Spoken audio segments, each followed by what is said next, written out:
الصبح بدا من طلعته والليل دجى من وفرته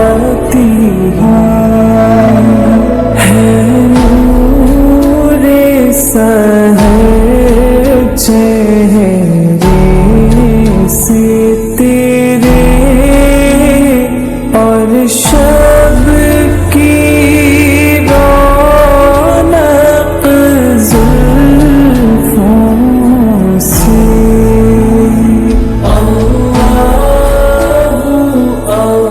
للہ رب العالمین والصلاة والسلام علی اشرف الانبیاء والمرسلین وعلی آلہ واصحابہ اجمعین.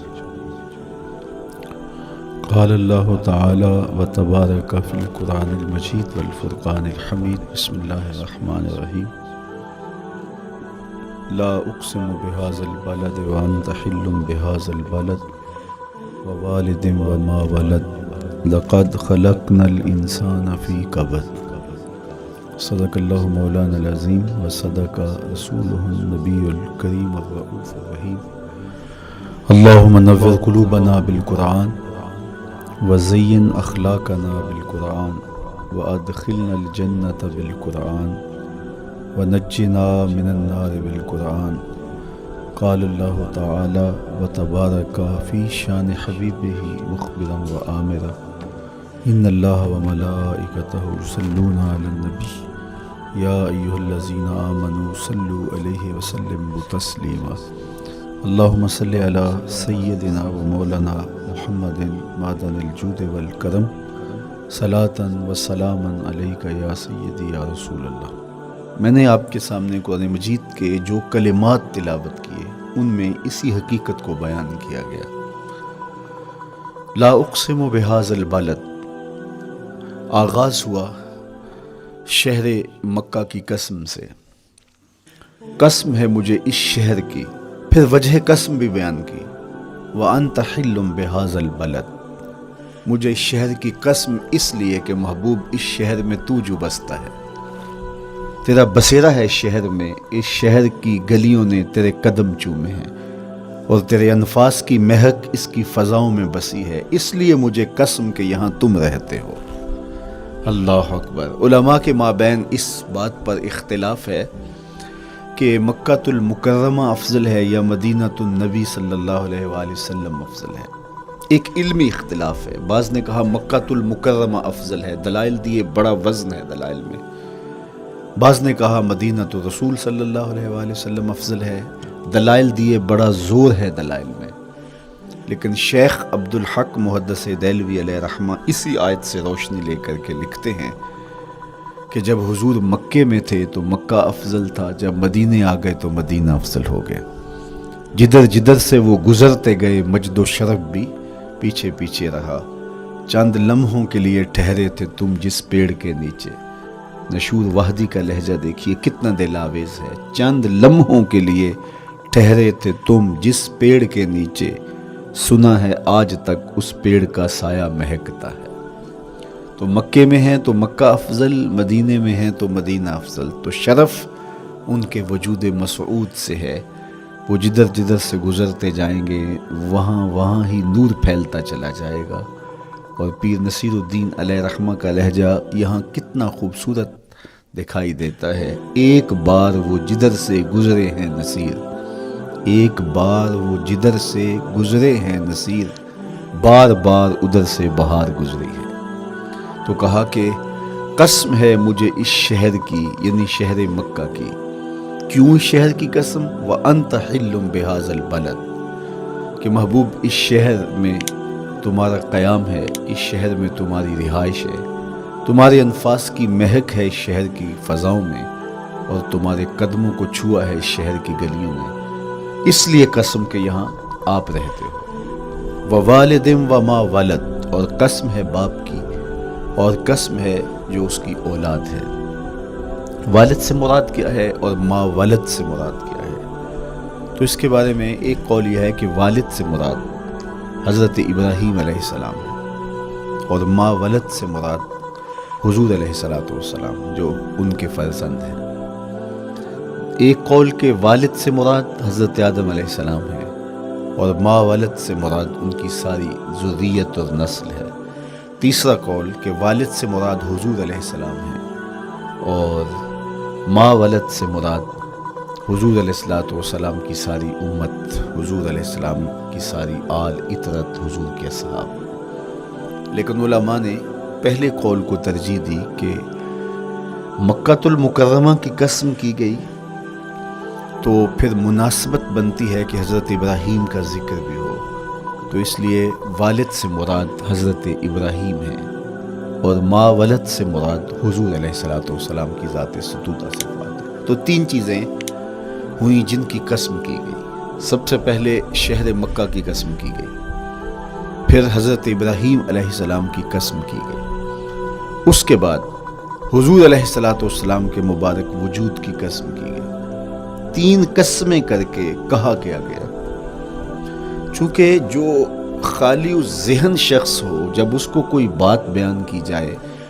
تو قسم سے آغاز نہیں کیا جاتا۔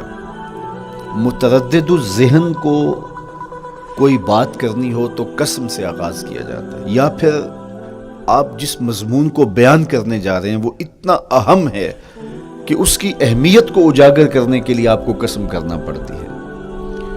تو یہ جو ماں بعد کا مضمون ہے جس کو میرے رب نے بیان کیا، اس سے قبل ایک نہیں، دو نہیں، تین قسمیں کی، تو پھر کان تو کھڑے ہو گئے، سماعتیں تو بچھ گئیں کہ وہ کون سی شے ہے جس کو بیان کرنا مقصود ہے، اور اس سے قبل قسم پہ قسم کی جا رہی ہے۔ قسم محبوب شہر مکہ کی، قسم محبوب تیرے والد بزرگوار حضرت ابراہیم علیہ السلام کی، اور قسم تیرے پاکیزہ وجود کی۔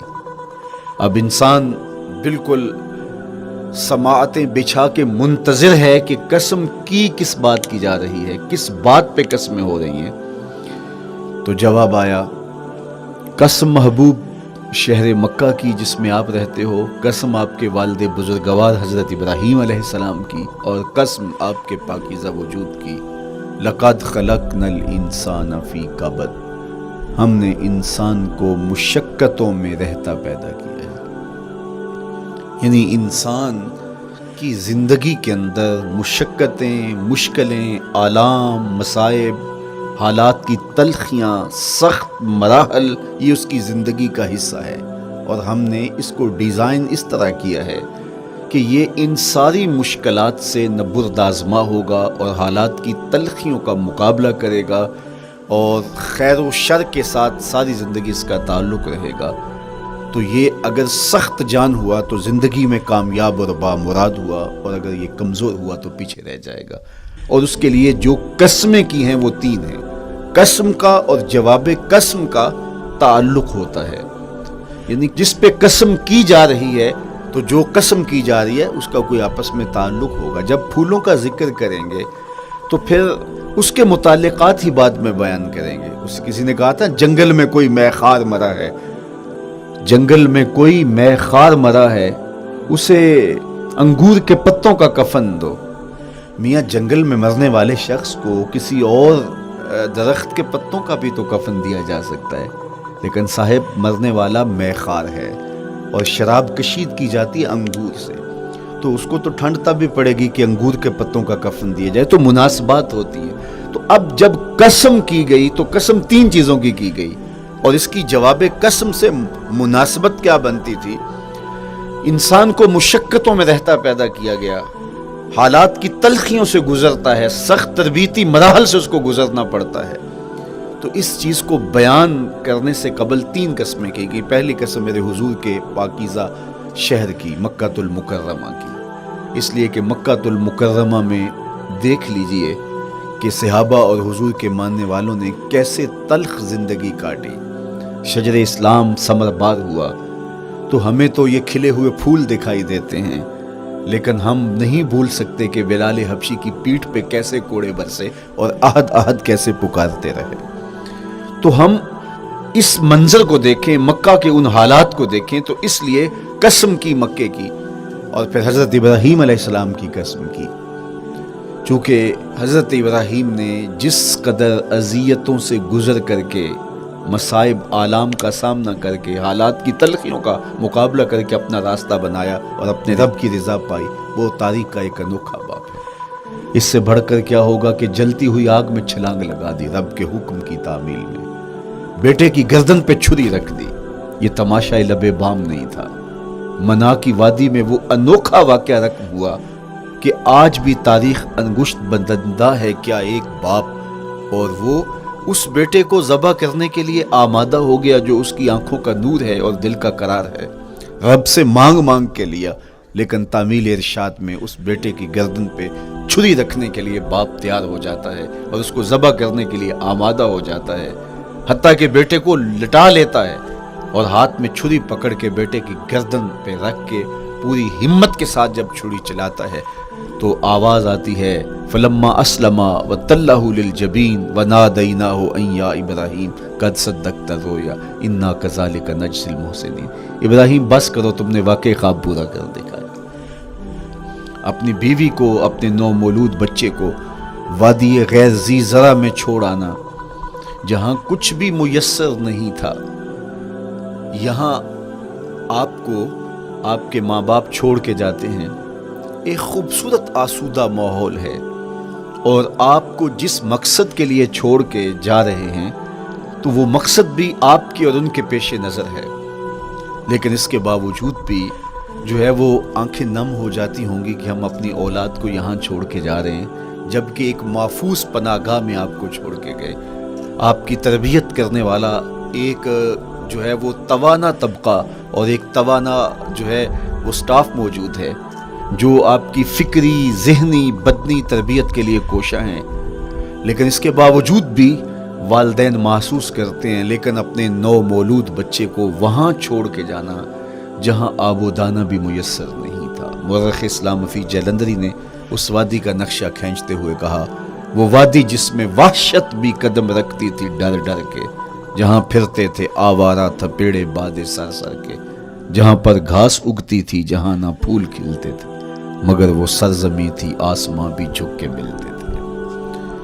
تو اس وادی میں چھوڑ کے آنا، حضرت ابراہیم نے جو امتحانات دیے، اس لیے ان کی قسم کی، چونکہ جواب قسم کا تعلق بنتا ہے تو قسم ابراہیم کے پاکیزہ وجود کی کہ جنہوں نے دکھ سہے، تکالیف آلام گوارا کی، لیکن پائے سوات میں لغزش نہیں آنے دی۔ تیسری قسم میرے حضور کے پاکیزہ وجود کی فرمایا جتنے دکھ مجھے دیے گئے، جتنی اذیتیں مجھے پہنچائی گئی، اتنی کسی کو نہیں دی گئی۔ پیدا ہوئے تو حضور کے باپ کا سایہ سر پہ نہیں تھا، پھر اس کے بعد حضور مختلف مراحل سے گزرے۔ 6 سال کی عمر میں ماں کا انتقال ہو گیا۔ جب راہ حق میں لوگوں کو دعوت رشد و ہدایت دینے نکلے تو جو لوگوں کے رویے تھے اور جو اذیتیں لوگوں نے پہنچائیں وہ ایک الگ باب ہے۔ مکے کی گلیوں سے لے کے طائف کے بازاروں تک جن اذیتوں سے میرے حضور گزرے، ام المومنین سیدہ عائشہ رضی اللہ تعالیٰ عنہ فرماتی ہیں، ایک دن حضور کی بارگاہ میں حاضری تھی تو ہم نے عرض کیا، حضور کیا احد کے دن سے سخت دن بھی زندگی میں کبھی گزرا ہے؟ صحابہ کی نظر میں اس دن سے سخت دن کبھی زندگی میں نہیں آیا، اس لیے کہ جب 70 صحابہ کی لاشیں پڑی تھیں، حضور کے چچا حضرت امیر حمزہ شہید کر دیے گئے، اور نہ صرف انہیں شہید کیا گیا، ان کا مسئلہ کیا گیا، اعضائے بدنیاں کاٹ دیے گئے، ناک کاٹ لی گئی، زبان کاٹ لی گئی، بدن چیر کے کلیجہ نکالا گیا، اور پھر ان اعضاء کا ہار پرویا گیا، اور ہندا نے گلے میں ڈال کے رقص کیا، آنکھوں میں نیزے چبھوئے گئے۔ تو یہ دردناک دن تھا۔ تو حضور کے سر انور پہ سفید رنگ کی پٹی بندھی تھی اور چشمان رحمت میں آنسو تھے، اور بار بار فرماتے تھے ما فعل امی، میرے چچا کی کہانی سنا۔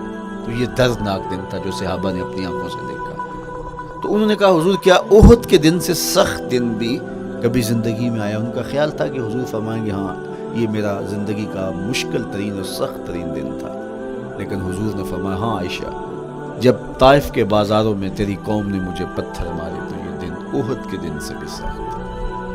حضور ان کے 3 سرداروں کے پاس پیغام حق لے کے گئے، لیکن انہوں نے آگے سے جو رویہ اختیار کیا وہ اتنا اذیت ناک تھا۔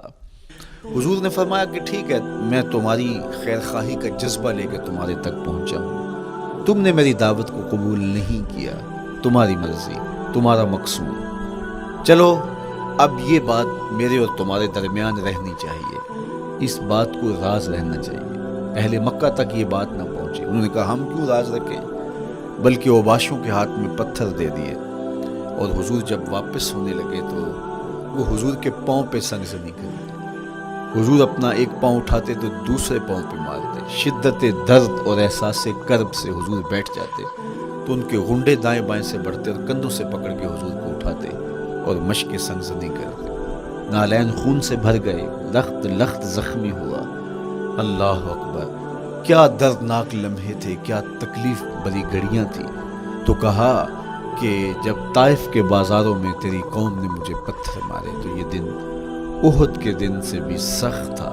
اچھا، جب حضور پر اس طرح آلام و مصائب ٹوٹ پڑے تو حضور کے ساتھ جو صحابہ تھے انہوں نے کہا حضور ان کے لیے بد دعا کر دیجئے، تو میرے حضور بولے میں رحمت بن کے آیا، میں رحمت بن کے آیا۔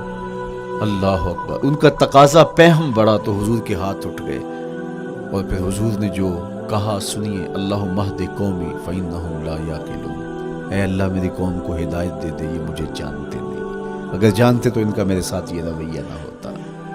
تو پتھروں کے جواب میں دعائیں دینا پیغمبروں کا حوصلہ ہوتا ہے۔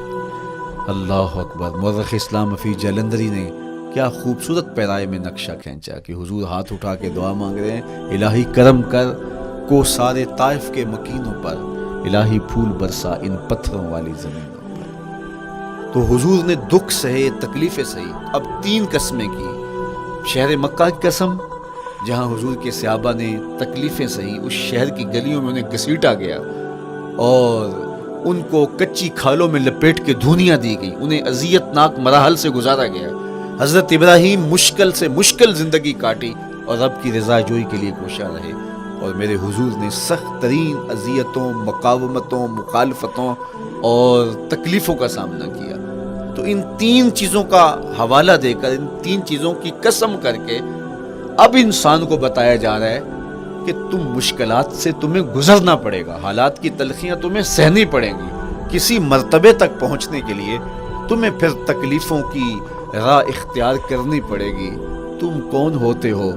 میرا محبوب ہو تو تکلیفیں وہ بھی اٹھائے، 2 جہاں کا مالک ہو اور طائف کے بازاروں میں اس کے پاؤں پہ بھی پتھر پڑیں، اور کونین کا سردار ہو اور ان کے اوپر اوجری ڈال دی جائے، کائنات کا مالک ہو اور ان کو مکے کی گلیوں کے اندر ان کے گلے میں عقبہ بن ابی معیط کپڑا ڈالے اور تاؤ دے، تو کیا ان مشکلات سے تم بچ سکتے ہو؟ جب تم کسی منزل تک پہنچنا چاہتے ہو تو پھر یہ حوالے ماضی کے دیکھ لو، 3 قسمیں کر کے اس حقیقت کو بیان کیا۔ ابراہیم علیہ السلام کے وجود کو دیکھ لو، حضرت مصطفیٰ کریم علیہ السلام کی ذات ستودہ صفات کو دیکھ لو، اور مکے کی گلیوں میں صحابہ کے ساتھ جو ظلم اور جبر ہوئے اور انہوں نے جو مصیبتیں اور مشقتیں کاٹی وہ ساری دیکھ لو۔ تو 3 قسمیں کھا کر کے کہا کہ بے شک انسان مشقتوں میں رہتا پیدا کیا گیا ہے۔ اس لیے قافلہ انسانی کے وہ افراد جو کسی منزل کے متلاشی ہوتے ہیں، جو جستجو کی زندگی بسر کر رہے ہوتے ہیں، ان کو پھر مشکلات سے گزرنا پڑتا ہے اور حالات کی تلخیاں ان کو گوارا کرنا پڑتا ہے، کشاکش حیات سے ان کو ٹکرانا پڑتا ہے، اور ان کو آگے بڑھنے کے لیے ان کو تکلیفوں سے گزر کر کے، جان گسل مراحل سے گزر کر کے پھر منزل کی طرف عازم سفر ہونا پڑتا ہے۔ کیا میں نے اس خاکدان سے کنارہ جہاں رزق کا نام ہے آب و دانہ، پلٹنا جھپٹنا جھپٹ کر پلٹنا لہو گرم رکھنے کا ہے ایک بہانہ، پرندوں کی دنیا کا درویش ہوں میں کہ شاہی بناتا نہیں آشیاں۔ تو زندگی مشکل مراحل سے گزر جانے کا نام ہے۔ اقبال نے کہا تھا ہے شباب اپنے لہو کی آگ میں جلنے کا نام۔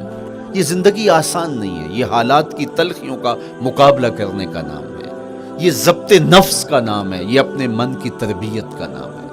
حضرت امام رازی سایت کریمہ کے تحت لکھتے ہیں کہ جب بچہ شکم مادر میں ہوتا ہے تو وہ 3 پردوں میں ہوتا ہے، ایک جھلی کا پردہ، ایک رحم مادر کا پردہ اور ایک پیٹ کا پردہ۔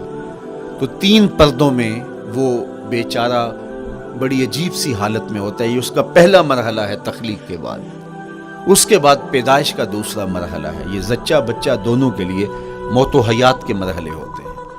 اس کے بعد وہ پیدا ہوا، اس دنیا پہ آیا، تو اس کی مشکل کیا ہے؟ زبان ہے، بولنا نہیں جانتا، دیکھتا ہے پہچان نہیں سکتا، سنتا ہے سمجھ نہیں سکتا، ہاتھ ہیں پکڑ نہیں سکتا، ٹانگیں ہیں چل نہیں سکتا. کتنی مشکل بن گئی. یہ سب کچھ چیزیں ہونے کے باوجود بھی وہ بے بس دکھائی دیتا ہے. اس کو دودھ مانگنے کے لیے بھی رونا پڑتا ہے. تو یہ ایک مرحلہ تھا. پھر آہستہ آہستہ اس نے بولنا سیکھا، ایک ایک حرف کر کے، لفظ لفظ جوڑ کے وہ جملے مکمل کرتا رہا. آج تو زبان کا طوطی بولتا ہے.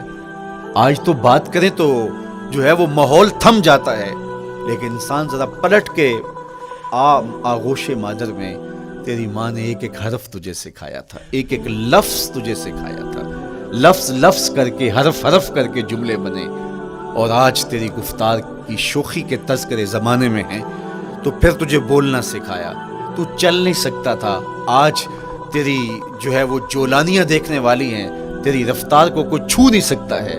تیری آنکھوں کی بجلیاں آج عقابوں سے بڑھ کر ہیں.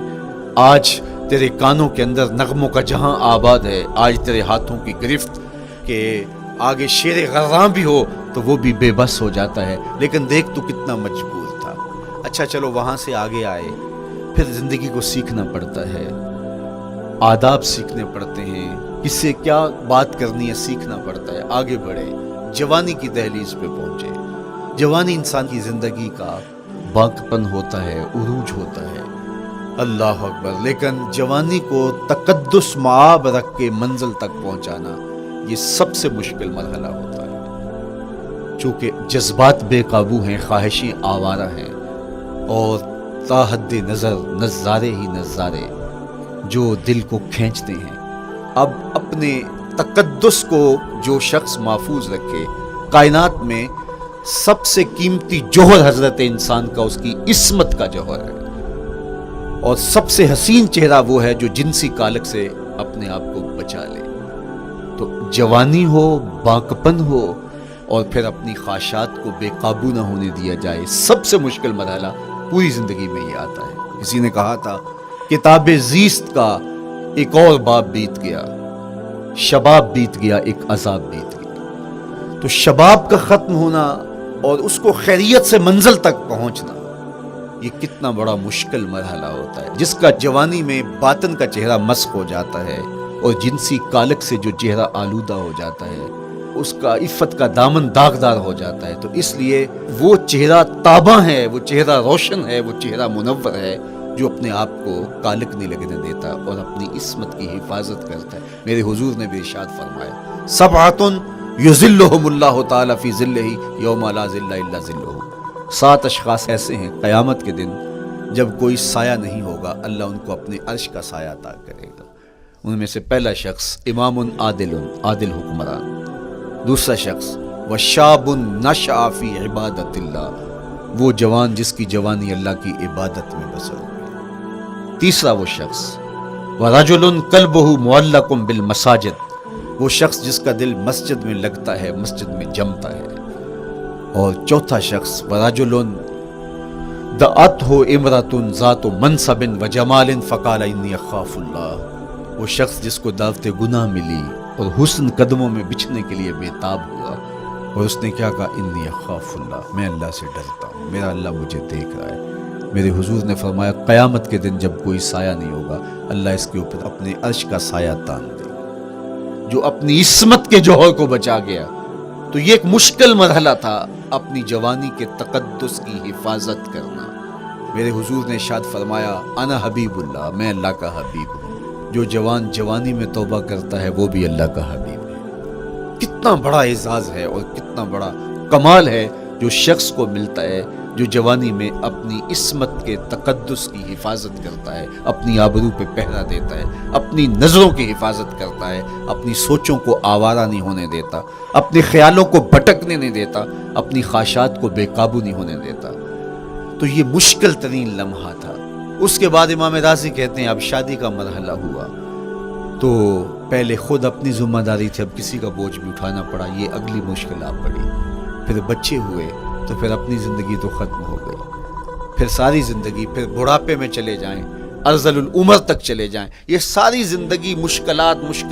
لقد خلقنا الانسان فی کبد.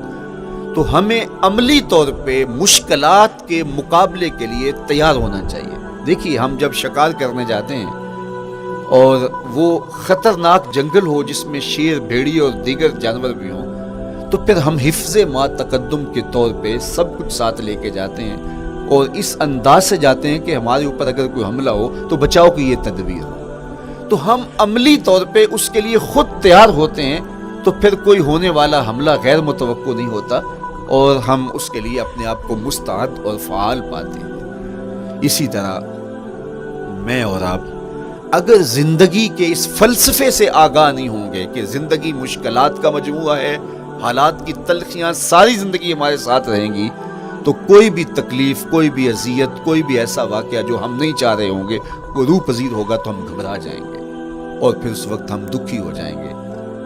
اس لیے ہمیں یہ قرآن نے سکھایا ہے کہ تم عملی طور پہ زندگی کی سختیوں کا مقابلہ کرنے کے لیے آمادہ اور تیار ہو جائے.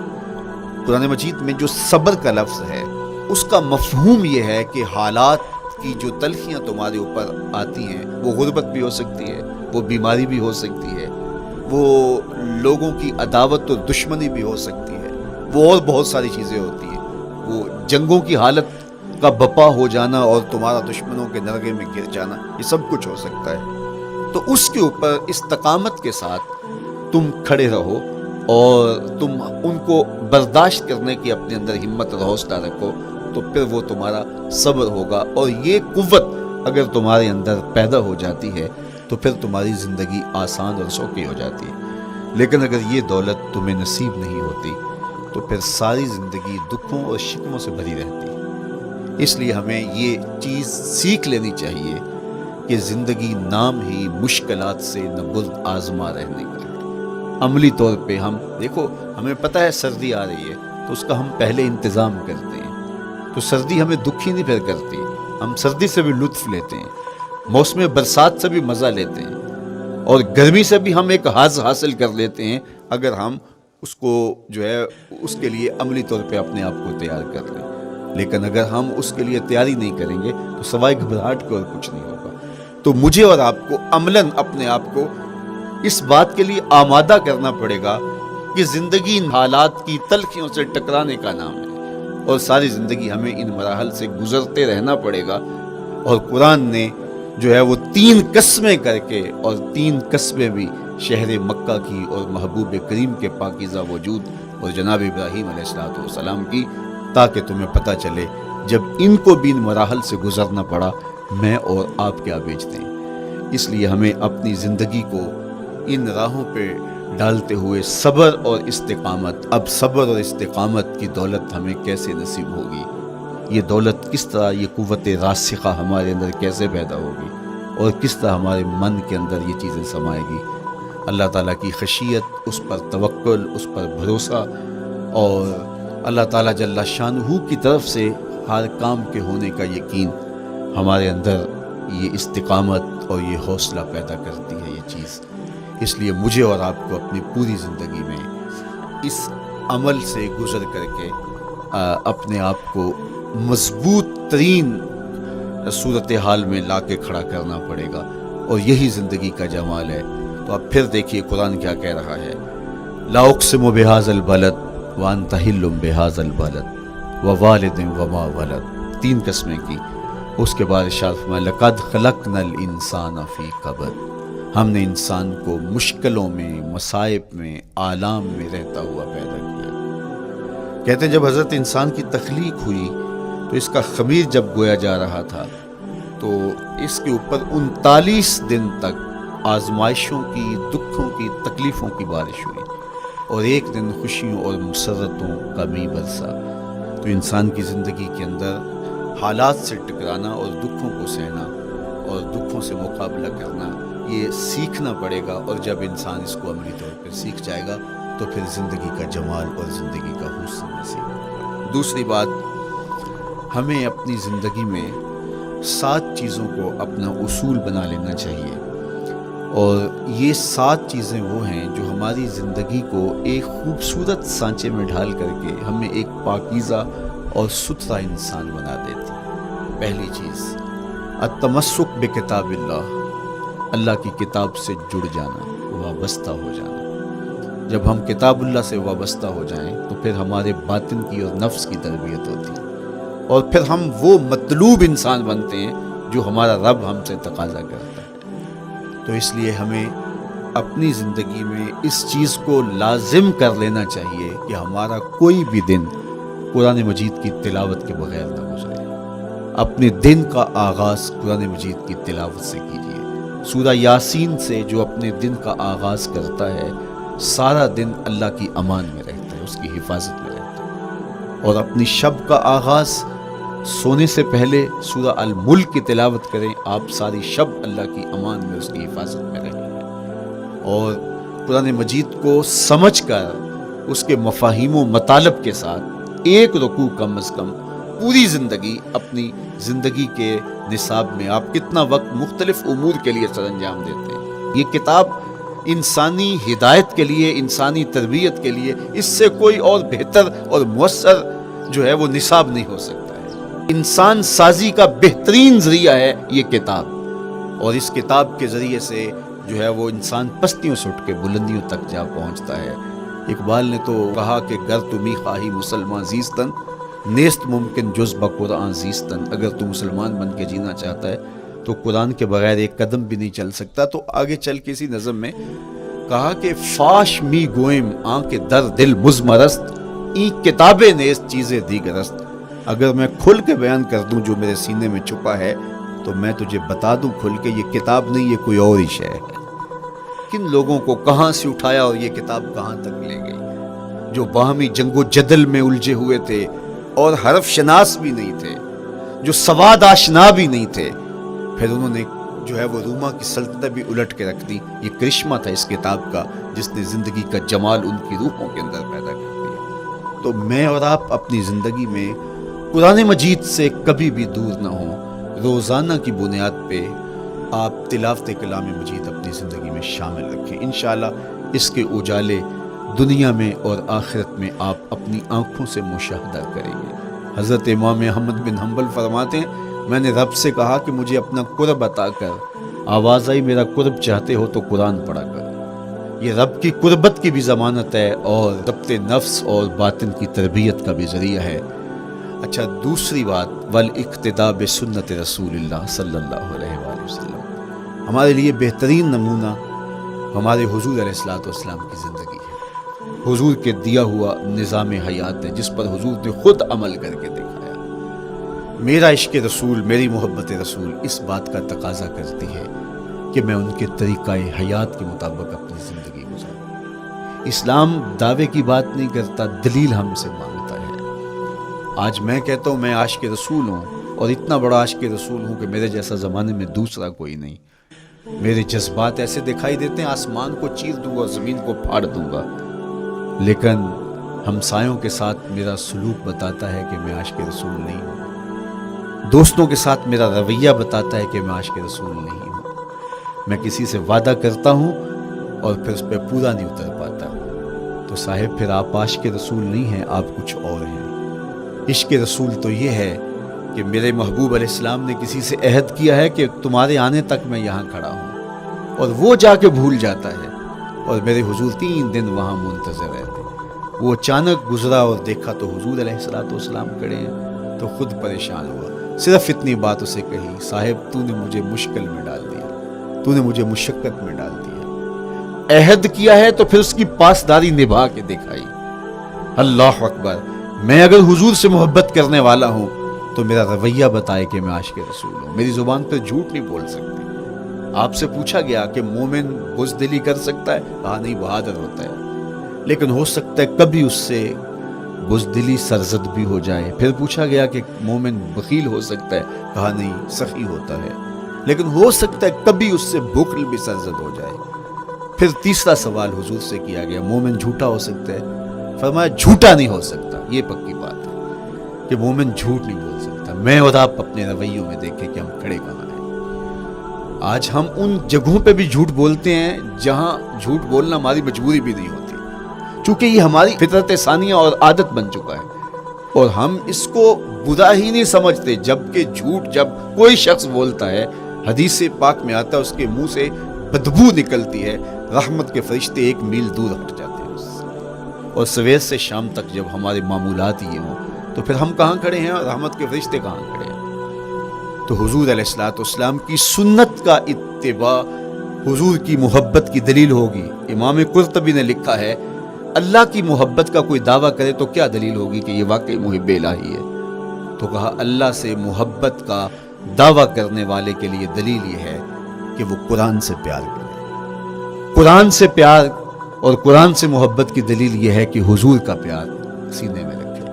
حضور سے محبت کی دلیل یہ ہے کہ سنت رسول سے پیار کرنے والا ہو، اور سنت رسول سے پیار کرنے کی دلیل یہ ہے کہ بدعات سے اجتناب کرنے والا ہو۔ ہر وہ طریقہ جو میرے حضور نے نہیں دیا اس کو اختیار نہ کرے، اس طریقے کو اختیار کرے جو حضور علیہ الصلوۃ والسلام کا عطا کرتا ہے۔ تیسری بات، عقل الحلال۔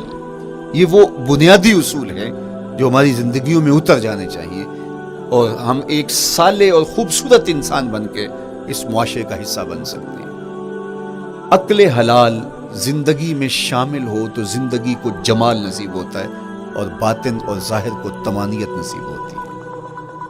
اگر رزق پاک نہیں ہے تو آپ کعبے بھی جائیں تو وہاں بھی آپ محروم پلٹیں گے۔ میرے حضور علیہ الصلوۃ والسلام نے فرمایا، ایک بندہ لمبا سفر کر کے گیا، اشعث اغبر کے لفظ ہیں کہ اس کے بال بکھرے ہوئے ہیں، سفر کی گرد پڑی ہوئی ہے، اور لباس بھی پھٹا ہوا ہے، شکستہ حالت، پراگندہ صورت، اور کھڑا ہے کعبۃ اللہ کے سامنے، یمد یدیہ، دونوں ہاتھ لمبے کر کر کے دعا مانگ رہا ہے، اور کیا کہتا ہے؟ اے اللہ ومطعمہ حرام ومشربہ حرام وملبسہ حرام وغذی بالحرام۔ فرمایا اس کا کھانا حرام کا ہے، اس کا پینا حرام کا ہے، اس نے جو لباس پہنا ہے وہ حرام کا ہے۔ میرے حضور فرماتے ہیں، بتاؤ اس کی دعا کیسے قبول ہوگی؟ اب لمبا سفر کاٹ کے حرم کعبہ میں پہنچے، غلاف کو پکڑ پکڑ کے دعائیں کر رہا ہے، لمبے لمبے ہاتھ کر کے دعائیں مانگ رہا ہے، ملتزم سے لپٹا ہوا ہے، حتیم میں سجدہ ریز ہو کے رو رو کے دعائیں مانگ رہا ہے، لیکن دعا قبول نہیں ہوتی۔ کیوں؟ اس لیے کہ اس کے پیٹ میں لقمہ حرام کا ہے، اس کے بدن پہ لباس حرام کا ہے۔ تو اسلام نے جتنا زور حلال کمانے، حلال کھانے اور حلال اختیار کرنے پر دیا ہے، تو ایک مومن اگر اسلام کے مبادیات سے بھی آگاہ ہو تو اس کی تو زندگی کے اندر جو ہے وہ حرام گھس ہی نہیں سکتا ہے، بلکہ وہ مشکوک سے بھی اجتناب کرے۔ چوتھی چیز، کف الاذی۔ اپنے آپ کو ایسا بناؤ کہ تمہارے وجود سے کسی کو ضرر اور تکلیف نہ پہنچے۔ ہمارا اسلام تو ہمیں یہ بتاتا ہے کہ تم پیاز یا لہسن کھا کے مسجد میں نہ جاؤ کہ تمہارے منہ سے جو سمیل آتی ہے اس سے کسی کو تکلیف نہ پہنچے۔ تو یہ اسلام کی دی ہوئی تعلیمات ہیں کہ مسجد میں بھی جانا ہے تو اپنے آپ کو دیکھو کہ تمہاری حالت کیا ہے، تمہاری وجہ سے کسی کو تکلیف نہ پہنچے، تمہارے رویے اتنے خوبصورت ہوں، تمہارے ہمسائے بتائیں کہ یہ واقعی مسلمان ہے۔ مسلمان کی تعریف کی گئی، المسلم من سلم المسلمون من لسانہ و یدہ۔ مسلمان کون ہے؟ جس کے ہاتھ سے، جس کی زبان سے دوسرا مسلمان بھائی محفوظ ہے، تو وہ مسلمان ہے۔ اللہ اکبر۔ ہم یہ جو کہتے ہیں السلام علیکم، اس کو کہتے ہیں تحیت المسلم، مسلمان کا تحیت۔ تو اس میں اس کے معنی پہ غور کریں تو ہم اس کو ضمانت دے رہے ہوتے ہیں، السلام علیکم، تیرے اوپر سلامتی ہو۔ تو ہم اپنی جانب سے ضمانت دیتے ہیں، میرے بھائی میری طرف سے تیری عزت، تیری جان، تیری آبرو سلامت ہے، اب میری جانب سے تو پریشان نہیں ہونا، میں تجھے سلامتی کی ضمانت دیتا ہوں۔ اور وہ آگے سے کیا کہتا ہے؟ وعلیکم السلام، میرے بھائی پھر میری جانب سے بھی تیرا سب کچھ محفوظ ہے۔ اگر سلام کا مفہوم اچھی طرح ہماری روحوں میں اتر جائے تو پھر ایسا ہو نہیں سکتا کہ ہم جس کو السلام علیکم کہہ دیں پھر اس سے ہم دھوکہ کریں یا اس کی آبرو پہ حملہ آور ہوں یا اس کے مال پہ حملہ آور ہوں جب السلام علیکم کہہ دیا۔ چونکہ جو ہمیں لفظ بولنے کے لیے کہا گئے اس کے پیچھے فلسفہ لفظ ہوگا۔ یہ پھول ہیں، ان کو دیکھ کر سبحان اللہ کہنے کا کہا گیا ہے، پہاڑوں کو دیکھ کے اللہ اکبر کہنے کا کہا گیا ہے۔ پہاڑوں کو دیکھ کے سبحان اللہ کہہ دیں اور پھولوں کو دیکھ کے اللہ اکبر کہہ دیں، ایسا کیوں نہیں کہہ دیتے؟ لیکن نہیں، اس لیے کہ جب پہاڑوں کو دیکھتے ہیں تو دل میں ان کی ہیبت پیدا ہوتی ہے۔ اتنے بڑے پہاڑ